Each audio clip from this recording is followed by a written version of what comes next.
Somebody asked me about the device that I use to carry my camera around when I do the walk and talks, and I do actually have a device. I thought I'd just show it to you. I've got a mirror here which I'll just show you the device in. There it is. Without this I could do nothing. The thing about this walking thing is that there's some features that it shares with other forms of motion, and there's some aspects of which were completely unique to it. So I think if I was going to develop this poetics of walking, by which I mean a kind of analysis, an uncovering, an excavation, an archaeology, an interpretation of walking as a set of ideas, concepts, metaphors, processes.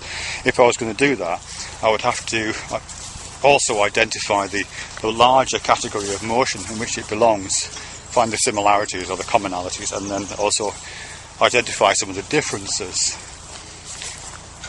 Because there are some things about motion, aren't there? Like for example, certainly motion in a car, on a bicycle, not so much on a bicycle, on a motorbike, in a train, a bus, and walking.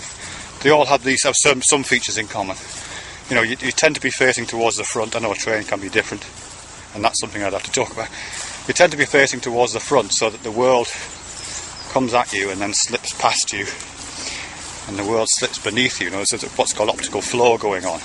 All forms of motion, the ones I've described, have this property of optical flow, completely sensory experience that's going on around you.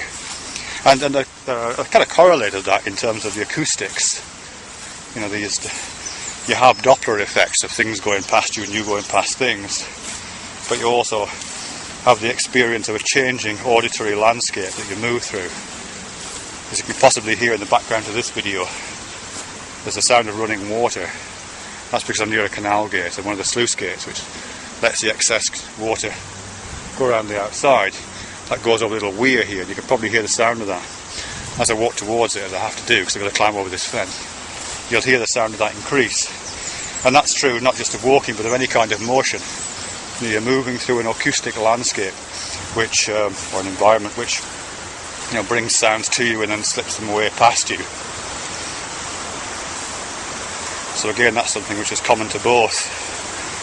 But also just the whole idea of the journey, really, slightly more conceptually or more in a more abstract sense.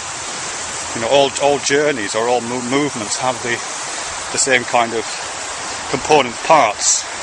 What I think in metaphor analysis it would be referred to as a source, path, goal, image schema.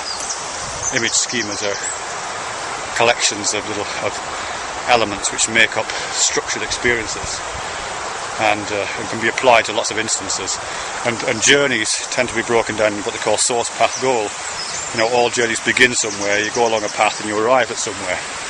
And that's true whether it's a journey from the television to the fridge to get a beer during the adverts, or whether it's Land's End to John O'Groat's walk, or whether it's a walk in the dog. I set off at a certain place, I'm taking a path now, and I'm going to arrive at a goal. And within that I pass certain landmarks, like the weir that's next to the canal here. And again, all journeys tend to have landmarks on them. So on your journey from the television room to get to the fridge to get the beer, you'll probably pass through a couple of doorways. I'm just going to go under a fence now and probably snag myself on this barbed wire, so stay with me, alright, hang on.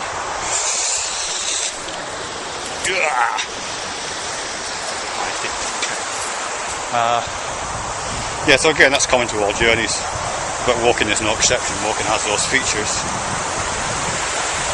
What else about journeys?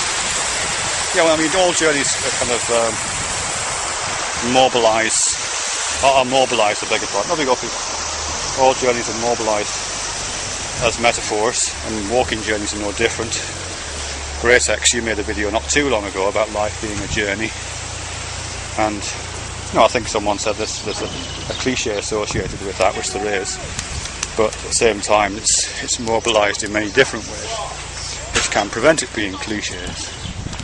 Life is different kinds of journeys, or experiences generally as different kinds of journeys. Life as a journey involves a lot of walking, either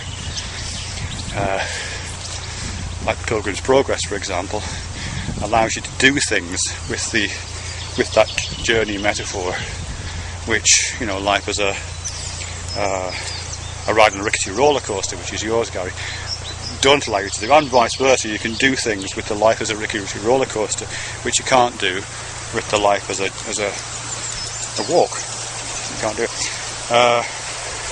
So how we identify the unique features of the life as a journey metaphor, you know, whether that is a roller coaster ride, whether it's a smooth ride on the canal boats which ply up and down the Trent Mersey Canal I'm next to here, whether it be a space flight or whether it be a walk, and whether that walk be the kind of walks that I take when I walk my dogs, or whether it be the kind of walks that Tarkovsky has in the film Stalker, you know, where it's a walk through a blasted landscape, post-nuclear landscape, or whether it's the kind of walk that the characters take in The Road. I think you've seen that film The Road. Very different kind of a walk, and all those different walks bring different things to play in the metaphor of life as a journey, or an experience as a journey, a course of activity as a journey. So again, what I would want to do is to say something general in the way that I'm doing now, really, about journeys and movement and motion, both its physiological experience, the phenomenological experience of it, like optical flow, and that kind of changing acoustic experiences. And then I would also want to talk about general applications of movement metaphors in terms of journeys, and perhaps moving generally, because we talk about moving, don't we, as or being moved in an emotional sense, and I would want to bring that in, and then find within that range of different opportunities for mobilising motion and mobility metaphors. I'll try not to be quite as within that I'd want to try to identify the unique features of walking as a source of ideas and information and structure. You know, things that don't exist within other forms of mobility. Things like the rhythm, things like the fact that it's self-propelled, you know, whereas being on a train or a car is not self-propelled. Things that distinguish it from something like falling or from climbing. Yeah, that's what I would want to do. Yeah, let me just close by showing you this idyllic scene of the watercourse, the watercourse way, look, which I think is what Alan Watts calls Tau. Watercourse way.